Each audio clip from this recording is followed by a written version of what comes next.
ഞാൻ ഷംഷാദിലേക്ക് എത്തുന്ന മുമ്പ് ഞാൻ ഷാനിബിലേക്ക് വരാം. അതിനു മുമ്പ് ശ്രീ ജോർജ് പൊടിപ്പാറ, സർക്കാർ ഒരു അന്വേഷണം നടത്തി ഇത്രയും വലിയൊരു ആരോപണങ്ങളും നിയമന വിവാദങ്ങളും ഇതൊക്കെ കണ്ടെത്തണമെന്നല്ലോ കുടുംബം പറയുന്നത്. അവരുടെ പ്രശ്നങ്ങൾ പരിഹരിക്കണം എന്നാണ്. അതുകൊണ്ട് ഉപസമിതി അല്ലെങ്കിൽ സമിതി അവിടെ എത്തുമ്പോൾ ഇനി ഞങ്ങൾക്കൊന്നും പറയാനില്ല എന്ന് പറയുകയും ചെയ്യുന്നു. അത് കുടുംബത്തിന്റെ ഒരു അവസ്ഥയായിരിക്കും. സ്വാഭാവികമായിട്ടും ഇതൊരു വിഷയമാക്കി ഉയർത്തിപ്പിടിക്കാൻ അല്ലെങ്കിൽ ഇതുവരെ കൊണ്ടെത്തിക്കാൻ CPM-നും BJP-ക്കും കഴിഞ്ഞിട്ടുണ്ടാകും. പക്ഷെ ഇനി അങ്ങോട്ട് ഒരു കാലം മുന്നോട്ട് വെക്കാൻ രാഷ്ട്രീയപരമായ രണ്ട് പാർട്ടികൾക്കും കഴിയില്ല. കോൺഗ്രസിനെ സംബന്ധിച്ചിടത്തോളം ഇത്രയും വലിയ പുകിലൊക്കെ ഉണ്ടാക്കി പ്രതിരോധത്തിലായി പരിഹരിക്കാൻ കഴിയാതെ അവസാനം ഇതാ എന്തോ ഒരു സൊല്യൂഷനൊക്കെ ഉണ്ടാക്കി കോൺഗ്രസ് ഇത് പരിഹരിക്കുന്നു, ഒരു സമവായത്തിലൊക്കെ എത്തുന്നു. എപ്പോഴും വൈകിയാണല്ലോ പല കാര്യങ്ങളും നടക്കുന്നത്. ആ തരത്തിൽ ഒരു സമവായത്തിലെത്തുന്നു. രാഷ്ട്രീയ പ്രതിരോധം അതോടുകൂടി അവസാനിച്ചേക്കും, അങ്ങനെ കരുതുന്നുണ്ടോ ശ്രീ ജോർജ് പൊടിപ്പാറ? സ്വാഭാവികമായിട്ടും രാഷ്ട്രീയ പാർട്ടികൾ പല കാര്യങ്ങളിലും ഇത്തരം സെറ്റിൽമെന്റുകളിലേക്കൊക്കെ എത്താറുണ്ട്. അത് നേരായ വഴിക്കാണോ, നേരത്തെ സൂചിപ്പിച്ച പോലുള്ള അതിന് ബ്ലഡ് മണിയൊക്കെ, അതൊക്കെ നമുക്ക് കാത്തിരുന്ന് കാണേണ്ട ഉണ്ട്. പക്ഷെ ആദ്യ റൗണ്ടിൽ UDF അല്ലെങ്കിൽ കോൺഗ്രസിന് രാഷ്ട്രീയമായിട്ട് തിരിച്ചടിയാണ് ഉണ്ടായത്. പക്ഷെ ഇപ്പോ ഏറ്റവും ഒടുവിൽ KPC നിയോഗിച്ച 5-അംഗ സമിതി ഇന്ന് നേരെ വയനാട്ടിലെത്തുന്നു. ഈ കുടുംബത്തെ കാണുന്നു, അവരോട് കാര്യങ്ങൾ ചോദിച്ചറിയുന്നു, നന്നായി കേൾക്കുന്നു, കാര്യങ്ങളെല്ലാം അവർക്ക് പറയാനുള്ളത് മുഴുവൻ കേൾക്കുന്നു, അവരെ ആശ്വസിപ്പിക്കുന്നു, പാർട്ടി ഒപ്പം ഉണ്ടായിരിക്കുന്നു പറയുന്നു. അതിനുശേഷം ഉണ്ടായ ക്ലൈമാക്സ് സീനിൽ നമ്മൾ കണ്ടത് അവർക്ക് പരാതികളില്ല, അവർ പാർട്ടിയെ വിശ്വസിക്കുന്നു, പാർട്ടിയുടെ വാക്കുകൾ വിശ്വസിക്കുന്നു എന്ന രീതിയിൽ പറയുന്നു. സ്വാഭാവികമായിട്ടും കേസന്വേഷണത്തെ സംബന്ധിച്ചിടത്തോളം കുടുംബത്തിന്റെ ഇനി അങ്ങോട്ടുള്ള നീക്കങ്ങൾ വളരെ പ്രധാനമാണ്.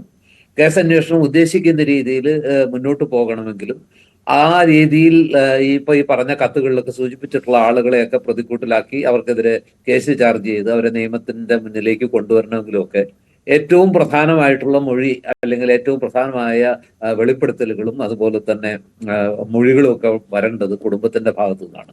കുടുംബം ആ രീതിയിൽ ഇനി മുന്നോട്ട് പോകാൻ തയ്യാറല്ല. മറിച്ച് കുടുംബം പാർട്ടിയെ വിശ്വസിക്കുന്നു. അവരുടെ അച്ഛൻ വിശ്വസിച്ച പോലെ തന്നെ 50 വർഷക്കാലം പാർട്ടിയോടൊപ്പം നിന്ന് പാർട്ടിക്ക് വേണ്ടി എല്ലാം ചെയ്ത് പാർട്ടിയെ ആത്മഹത്യ ചെയ്യുമ്പോൾ പോലും പാർട്ടിയെ പ്രതിക്കൂട്ടിലാക്കുന്ന അല്ലെങ്കിൽ വിഷമവൃത്തത്തിലാക്കുന്ന രീതിയിൽ ഒന്നും ചെയ്യാത്ത ആ ഒരു നല്ല മനുഷ്യന്റെ, ആ ഒരു പാർട്ടിക്കൂറുള്ള ആ നല്ല മനുഷ്യന്റെ ആ മകനും അതുപോലെ തന്നെ മരുമകളും ഒക്കെ ആ പാർട്ടിയിൽ തന്നെ ഇപ്പോഴും വിശ്വസിക്കുന്നുണ്ട് എന്നുള്ളതൊരു വസ്തുതയാണ്. പക്ഷെ അവിടെ അപർണയെ അതുപോലെ മറ്റുള്ളവർ ശ്രീ അനിൽകുമാർ ചോദിച്ചതുപോലെ, അതുപോലെ തന്നെ BJP-യുടെ പ്രതിനിധി ചോദിച്ചതുപോലെ ചില ചോദ്യങ്ങൾ അവിടെ പ്രസക്തമാണ്. ഇത്രയും പാർട്ടിയെ സ്നേഹിച്ചിരുന്ന ഒരു വ്യക്തിയുടെ മരണത്തിന് ശേഷം, അത് ആത്മാഹുതിക്ക് ശേഷം അദ്ദേഹത്തിന്റെ സംസ്കാര ചടങ്ങില്, സഞ്ചയന ചടങ്ങില് പാർട്ടിയുടെ പ്രമുഖ നേതാക്കൾ എന്തുകൊണ്ട് പങ്കെടുത്തില്ല? KPCC പ്രസിഡന്റ് പങ്കെടുത്തില്ല, പ്രതിപക്ഷ നേതാവ് പങ്കെടുത്തില്ല, അതും അല്ലെങ്കിൽ DCC പ്രസിഡന്റും അതുപോലെ തന്നെ IC ബാലകൃഷ്ണൻ MLA അടക്കമുള്ളവർ പങ്കെടുത്തില്ല. K മുരളീധരൻ പങ്കെടുത്തു, അതുപോലെ തന്നെ സിദ്ദിഖ്, അതുപോലുള്ള പലരും അതിന് മുൻകൈ എടുത്തു. അതൊക്കെ ശരി തന്നെയാണ്. പക്ഷെ എന്തുകൊണ്ട് ഇവരൊക്കെ പങ്കെടുത്തില്ല എന്നുള്ള ചോദ്യത്തിന് പ്രസക്തിയുണ്ട്. ഒരുപക്ഷെ ചില ആശയക്കുഴപ്പങ്ങൾ ഉള്ളത് കൊണ്ടാകാം. ആശയക്കുഴപ്പങ്ങൾ ഇല്ല എന്ന് ആര് പറഞ്ഞാലും ഞാനത് അംഗീകരിക്കാൻ തയ്യാറല്ല. കാരണം ഇന്നലെയും മിനിഞ്ഞാന്നും ഇതേ വിഷയത്തിൽ ചർച്ചയിൽ പങ്കെടുത്ത ഒരാളാണ് ഞാൻ. ഇപ്പോഴും ഉള്ള ഒരു പ്രധാനപ്പെട്ട സംശയം എന്താന്ന് വെച്ചാൽ, ഈ മക്കൾക്ക് ശ്രീ ബാലകൃഷ്ണൻ എഴുതിയ കത്ത് ശരിയാണ്, ഒരു മരണമൊഴി പോലെയാണ്, അവസാനം എഴുതി വെച്ച കത്താണ്. അവരെ അഭിസംബോധന ചെയ്യുമ്പോൾ ആ കത്ത് അദ്ദേഹത്തിന്റെ മരണത്തോട് ചേർന്ന് അദ്ദേഹം തീരുമാനമെടുത്ത ശേഷം എന്റെ മക്കളെയെങ്കിലും രക്ഷിക്കണം, പേരക്കുട്ടികൾക്ക് ഉമ്മ അല്ലെങ്കിൽ മക്കൾക്ക് ഉമ്മ ഒക്കെ പറയുമ്പോൾ അതിനകത്തൊരു മരണമൊഴിയുടെ വൈകാരികതയുണ്ട്, ഹൃദയസ്പർശിയായിട്ടുള്ള വാക്കുകളുണ്ട്. പക്ഷെ ഇപ്പൊ അവർ പുറത്തുവിട്ട കത്തില് ചില വൈരുദ്ധ്യങ്ങളുണ്ട്. VD സതീശൻ അതിനകത്ത് ചില അവ്യക്തത ഉണ്ട് എന്ന് പറയുന്നതിന്റെ കാരണം ശ്രീ ഷംഷാദ് മരക്കാർ പറയുന്നുണ്ട്. അതായത് ഇന്നലെ ശ്രീ ഗോപിനാഥ് ഞാൻ പങ്കെടുത്ത ചർച്ചയിൽ ഇടയ്ക്ക് വെച്ച് ഈ ആരോപണത്തിൽ അല്ലെങ്കിൽ ഈ കത്തിൽ പേര് പറഞ്ഞിട്ടുള്ള അദ്ദേഹം ഈ ചർച്ചയിൽ ഇടപെട്ട് സംസാരിച്ചപ്പോൾ പറഞ്ഞു, ഇതിനകത്ത് എന്റെ പേരിലൊക്കെ എഴുതി വെച്ചിരിക്കുന്ന ഞാൻ കൊടുക്കാനുണ്ട് എന്ന് പറയുന്ന വ്യക്തിക്കുള്ള പണമൊക്കെ ഇതിനു മുമ്പേ തന്നെ, എത്രയോ മുമ്പേ തന്നെ കൊടുത്തു തീർത്തു കഴിഞ്ഞാൽ ആ ഇടപാടൊക്കെ അവസാനിപ്പിച്ചു കഴിഞ്ഞതാണല്ലോ എന്ന് അദ്ദേഹം പറയുമ്പോൾ, ഇന്നലെ ആ ചർച്ചയിലുണ്ടായിരുന്ന മരുമകള്, ഈ പറഞ്ഞ ബാലകൃഷ്ണന്റെ അല്ലെങ്കിൽ അദ്ദേഹത്തിന്റെ ജേട്ടന്റെ മരുമകൾ അതിനെ എതിർക്കുന്നില്ല. അതങ്ങനെ അപ്പൊ അതുകൊണ്ട് തന്നെ അതിനകത്ത് ഈ പറഞ്ഞ പോലെ ഒരു സംശയം അവശേഷിക്കുന്നുണ്ട്. അതായത് വളരെ ഉറപ്പിച്ചാണ് അദ്ദേഹം. അതായത് ശ്രീ ജോർജ് പൊടിപ്പാറ, ഒറ്റ വിഷയമാണ്, കേസ് ഇനി മുന്നോട്ട് പോകണമെങ്കിൽ കുടുംബത്തിന്റെ മൊഴി വേണം. അതൊട്ട് ഈ സാഹചര്യത്തിലാണെങ്കിൽ ഉണ്ടാവുകയില്ല. ഇത് NM വിജയന്റെ കുടുംബം കോൺഗ്രസിൽ തുടരുകയും ചെയ്യും. നിയമം അല്ലെ പരിഹരിക്കേണ്ടത്, പാർട്ടി കോടതിയാണോ എന്ന് ചോദിച്ചു CPM-നും BJP-ക്കും അവരെ രാഷ്ട്രീയമായിട്ട് അതിൽ ആ ഒരു മൈലേജ് ഉണ്ടാക്കാം. അപ്പോഴും പുറത്തു പോകേണ്ട ചില പേരുകളൊക്കെ പുറത്തു പോയിട്ടുണ്ട്. അവരൊക്കെ ടാർഗറ്റഡ് ആയിട്ടുണ്ട്. കോൺഗ്രസിനകത്ത് നിന്നല്ലാതെ ഇത് CPM-ഉം BJP-യുടെ ഭാഗത്ത് നിന്ന് വരാനല്ല.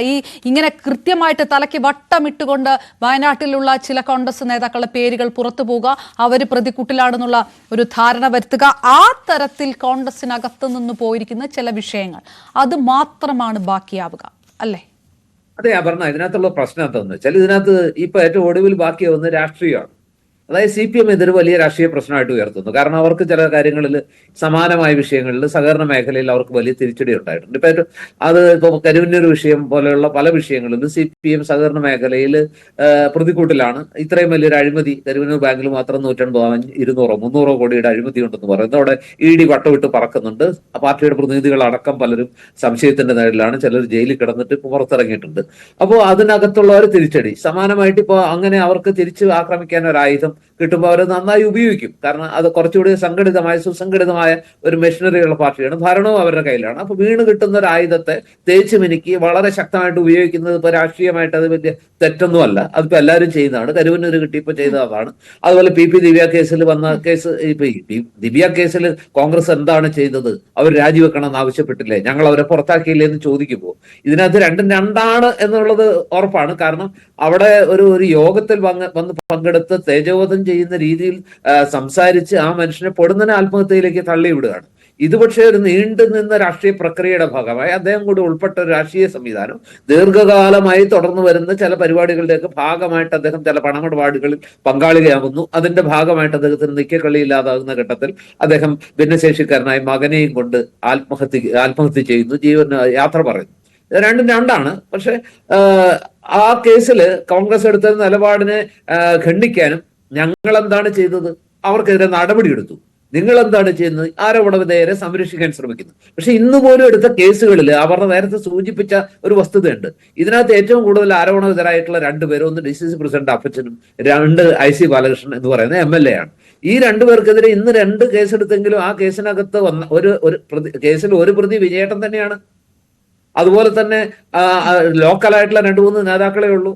യഥാർത്ഥത്തിൽ ആരെയാണോ ടാർഗറ്റ് ചെയ്യുന്നത് ആ ടാർഗറ്റ് ചെയ്യുന്ന പ്രതികളിലേക്ക് എത്താവുന്ന രീതിയിൽ കേസന്വേഷണം തീർച്ചയായിട്ടും ജോർജ് പടിപ്പാറ, അതാണ് അതിന്റെ വിഷയം. ഞാൻ